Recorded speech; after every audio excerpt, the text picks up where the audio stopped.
It's the Las Vegas Sportsline, presented by CG Technology Sportsbook. Money won is twice as sweet as money earned. Presented by WagerTalk.com. And here we go, the Thursday edition, our next to last show before Super Bowl 53. I'm Dave Cokin. Ralph Michaels is here. Ari Platinum's doing the producing today. We've got a couple of great guests. Jason Simbal, it's our CG Sportsbook Thursday. We'll go through what's happening behind the counter in the Super Bowl. Take a look at where the prop action has been as far as the sharp prop action goes. I think that's important. And we'll get into tonight's basketball with Jason as well. Maybe some quick thoughts on the NBA trade, which we're going to talk about momentarily, involving Porzingis, the Dallas Mavericks, and the New York Knicks. We've also got, and look, if you want to get a guest on who's got a pretty good handle on football this year, you can't do better than Rich Velez. Rich was the winner of the Golden Nugget Ultimate Football Challenge, picking 7 sides a week, college and pro, hit about 70% for the year, and walked away with 6 figures and then some as the champion. So we'll have Rich on to talk about his opinion on what's going to take place in the Super Bowl and some props that Rich said he wants to talk about as well. So looking forward to that. Meanwhile, we have a big move in the NBA. The New York Knicks have moved Porzingis to the Dallas Mavericks. The Mavericks hoping that Porzingis does not get hurt on the flight because the guy is constantly injured. And the first of the big moves as far as the big names are concerned. It won't be the last. You know, I don't understand Dallas trading for him and putting the franchise on a player that is so oft injured. But the Knicks obviously trading Courtney Lee and Hardaway to the Mavs for Wesley Matthews, Dennis Smith, and DeAndre Jordan. They now have 78 or 75 million in empty cap space. So they're going to look for 2 free agents. Yeah, they have 2. They can fill 2 full max slots. So, you know, a guard to go with. You know, if they can ever get one of the bigs out there. So we'll see what happens. Obviously, everything's dependent on getting the first free agent in. So I mean, it doesn't mean they're going to get him, but this would clearly indicate that they are at least going to try and get Kevin Durant. Yeah, Durant would be $38 million. Okay. So so they can get 2 guys in that range. And they then, get Durant and Kyrie or Klay Thompson, right. Obviously a guard to go with that Doesn't as well. Doesn't mean they'll get him, but right. that would seem to be their strategy. I don't think this is a bad move by the Knicks. No, we're going to win anything the way they were anyway, and now they've got $75 million to play with.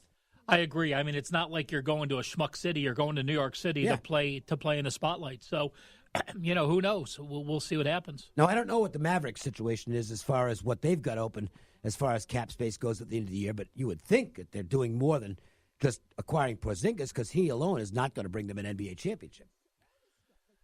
Well, I mean, he's $23 million, so it's a big chunk of what they have. Obviously, Dirk's probably gone, so I don't know if he has anything left or if anything was guaranteed with him or they totally lose his contract. But, they're in that middle of the range road where they're not going to catch the top and they're just a 7-8 seed. It looks like they'll be that for a while. Makes them a better team for this year, but it doesn't make them a real contender for this year. Yeah, not at all. Not in my opinion.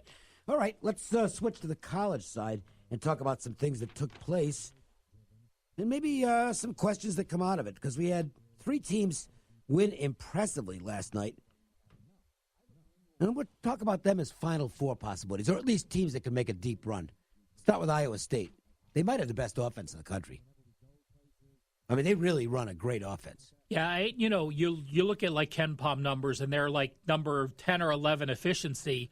But you have to remember they had so many injuries early, and Winnington wasn't there, and he's only played 11 games, and he's back now. And you have a defense that's in the 20s, and you are battle-tested playing in that Big 12 against very good defenses night in and night out. Louisville is getting better by the game. They're in a flat spot last night, and that's the only reason I didn't play the game is that they can do what they want here. And they with still Wake win Forest. by 30, yeah. It just wasn't a good It wasn't a good scheduling spot for them because they've got a really big game coming up this weekend, and they're coming out of a big game, and you lay in double digits in the road. There was never any sweat in that one. They just went in and squashed Wake Forest. Chris Mack is a really good coach. He's one of the best in the country. And the team is, they're just getting better by the day. I think Louisville is a dark horse right now to be playing in the final weekend. With the exception of Butler back in 2010 and 11 that made it to the championship game, anyone that's gone to the championship game has been in the top 35 in Ken Palm's offense and defense. Right. And Louisville's one of those teams right now, number 13 and number 24, and their defense is getting a lot better. And I agree with you. Chris Mack overachieved in Xavier, I think, often, and now he's showing what his talents have here. So we'll see what they handle with, revenge situation against North Carolina on Saturday. I'm a big Chris Mack fan. I'm also a big Will Wade fan. I thought in his prior 2 stops, he established himself as a coach very much on the rise. Now he's at LSU, and the Bayou Bengals are heading into territory that they have not been in for many, many years. I think this team's becoming a serious contender and a team they could be Sweet 16 or beyond. They're good. They've got really good guard play, and Wade he's an outstanding coach. I mean, for those that don't know, he was Chattanooga a couple years, VCU a few years, went to LSU last year, got him to 18 and 15, and for LSU, that was good. And really, you look this year, he recruited a couple strong kids. Tremont Waters is a freshman, a sophomore point guard. Tremendous young player. But, he's got a couple freshmen as well. Really, Naz Reid is a guy who's really playing well as a freshman. So he's put young kids with some old kids, and all of a sudden, what they did at A&M last night was so impressive. Yeah. Going on the road and just handling a team like that from wire to wire impressed me quite a bit. Yeah, A&M had a little run late in the first half to make it interesting at halftime, and then LSU said, get out of here in the second half. And there was never much of a threat down the stretch in that game. They're maybe, of the teams we mentioned, LSU is the under-the-radar team. Yeah. Despite the fact that they're climbing the rankings, they are still under the radar. The one negative is they haven't beaten anyone in the top 40 just because they've played a very weak schedule so far. Falling, Ole Miss. Oh, yeah. 3 losses in a row, and this one, you've heard me rave about Kermit Davis in the past, but I won't hear. You have to foul when you're up 3. This drives me nuts when you're up 3 late, and I'm talking with like 5 seconds to go. You have to foul. You have to foul. He didn't. I know the guy made a tough 3, but he got nothing but net.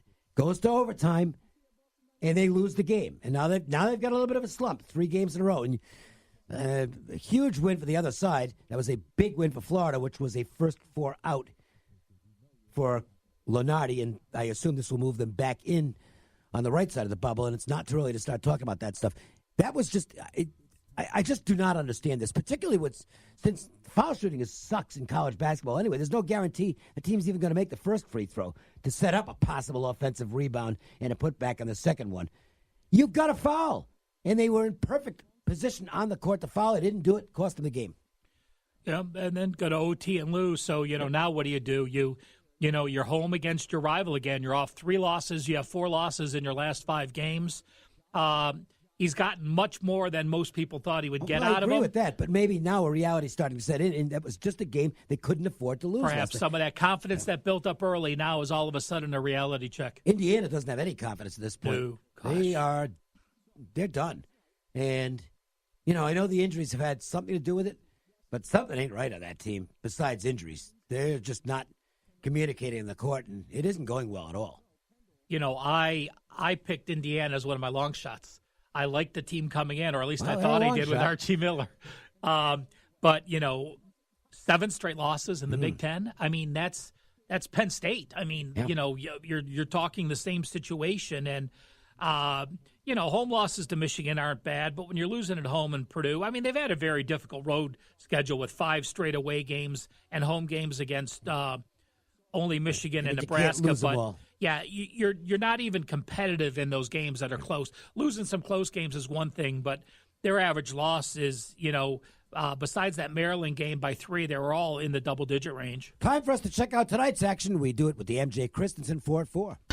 1, 2, 3 into the 4. Put them fours up. Put the fours up, I said. Do it right now. Tonight's action is just around the bend, and the guys want to get your night off to a great start. 4. It's the Las Vegas Sportsline's 4 at 4. Not 1, not 2, not 3, but 4.